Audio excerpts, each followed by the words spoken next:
Hello, I'm Luke Neller and welcome to Best Replays of the Week. In this episode we have indestructible Japanese heavy tanks, a Dauntless defender, and a very quick-footed sniper.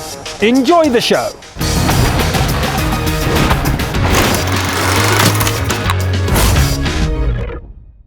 First up we have Shadow from the EU region in the Japanese Type 4 Heavy. The super heavy tank is a tough nut to crack, but this tier 10 battle in the Arctic region will test it to the limit. Shadow takes the 160-ton monster south and opens up with a 14cm cannon. That's quite a serious gun, but what's really impressive is the thickness of the frontal armor. The enemies manage to penetrate the armor once or twice, but in general, this roll-in bunker just tanks everything thrown at it, giving back as good as it gets. This is where it gets tricky. Shadow dives into the melee, angling the hull to keep the type alive as shells come from all sides. The E100 helps out, and it's only proper to return the favour. A second shot takes the mouse out of the picture for good. The game has been decided now, and the teammates easily pick off the remaining stragglers. Victory! That is a thick skin and hard-hitting tank, but it was Shadow's driving skill that carried the day. Well played, Steel Wool. Enjoy your gold. In general, snipers go for large caliber guns with lots of stopping power, but there are some advantages to lighter gear. Lecky from the EU region prefers the Spähpanzer RU-251, and the results speak for themselves.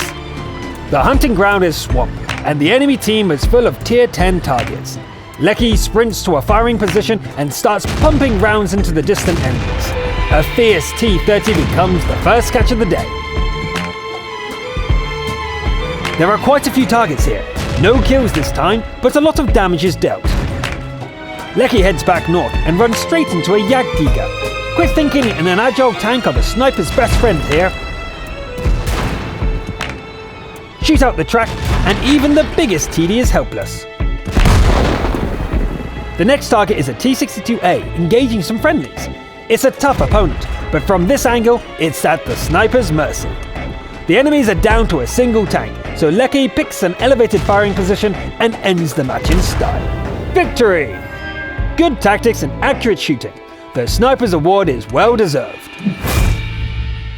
Next it's time for Momajimori from the North American region to guard the home base as a defender. The map is Malinowka, and Momajimori starts the game with an incredible shot on the move. That should teach the enemy scout to keep its distance. The object takes the vanguard position on guarding the hill, dealing damage to several enemies and knocking out a 1390. The defenders at home base are calling for help, so Majimori turns around and races back. It proves to be the right call, as the enemies are coming in hard. APCR just pings off a Type 4, but an accurate shot with a heat round finishes off a Tier 10 Jagdpanzer. Majimori drives closer, but it takes an incredible amount of heat shells to finally bring the Type 4 down. It's almost pointless to fire on the mouse at this range. Luckily, the machines on the hill are made from softer stuff. It's 5 against 9 now, and the object is the last Tier 10 standing. The remaining team members form up to defend the capture zone with the object as the tip of the spear. Momajimori knocks out a tank. Then another one. The enemy's lead is reduced to 1, but a better position is needed to win this fight. Here's a chance to take out the Conqueror. Great! And a chance to hurt the mouse as well. The tank is down to just 7 shells, and those 2 HE rounds have the arty's name written on them. It turns out only 1 is needed since the last ally decides to tag along. Now for the final challenge. There's a mouse in the circle, and the defender has less than 500 hit points and a handful of shells. The capture is at 85, and Momajimori was spotted on the approach. Careful aim, and a shot which bounces at 93%. The mouse disappears behind the bushes, but the shell strikes true in an uneyed reset. Excellent! Now there's time, but the mouse has a lot of health and there are only 4 shells left. The first one punches through, as does one from the ally, but the mouse delivers a return shot which almost ends the defender's run. The match time is nearly over, and it would be a shame to see this end in a draw. Momajimori strikes through the armor and follows up with a killing blow literally on the last second of the match. Nice! Excellent work, Defender, very much in the spirit of the award and just well played overall. Next up is Axix, a combat scout from the EU region wreaking havoc in the Walker Bulldog. Starting from the north spawn on Sand River, Axi races to an ambush position and opens up with a 76mm autoloader. 1 minute into the match, an enemy heavy tank is dead and another one badly damaged. The damaged enemy is hard to get at, so the killer scout goes looking for other victims. This will do nicely. Axi seems right at home in a target-rich environment. The reload is spent looking for a target. A T-3485 is found and gunned down as soon as the tank is ready to fire. Axis took a few shells there, but rather than withdraw, the Bulldog goes hunting for the offending heavy tanks. First a Tiger, then a T-34 gets demolished by the fierce scouts. Another reload and the Bulldog pounces on an IS-3. A shell from a Hellcat forces the scout into cover for a while, but Axi holds a grudge and gets revenge on the Hellcat a while later. There would still be a shell loaded for the last enemy, but an ally is faster on the trigger. Victory! Wow, that was fearless combat scouting with excellent results. Congratulations! In the last replay, we have an encounter battle on Redshear as Britak from the EU region decides to test the carrying capacity of the OI.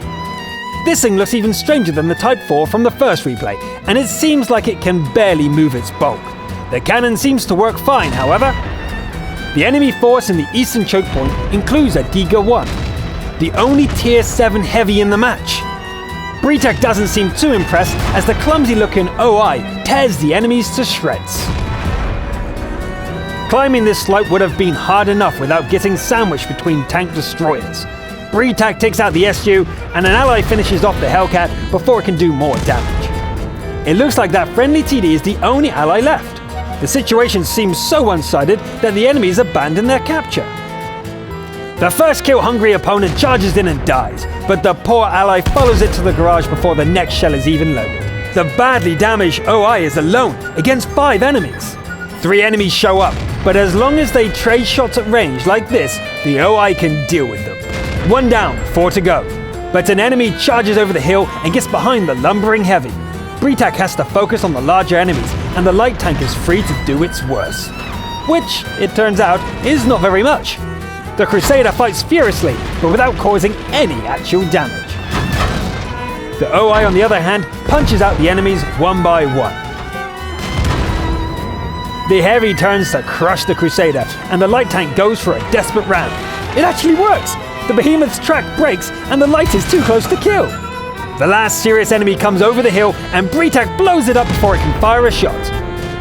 The Crusader keeps up the cat-and-mouse game for a while, but the end is inevitable. Victory for the carry! That's definitely a crucial contribution, but you can't help feel for the little Crusader too. Congratulations, Britak! You are the crucial contributor of the week. That's it for this episode. Please leave your comments below and keep sending us your replays. Fortune and glory comes to those who dare. Thanks for watching. I'm Luke Neller, and I'll see you next time.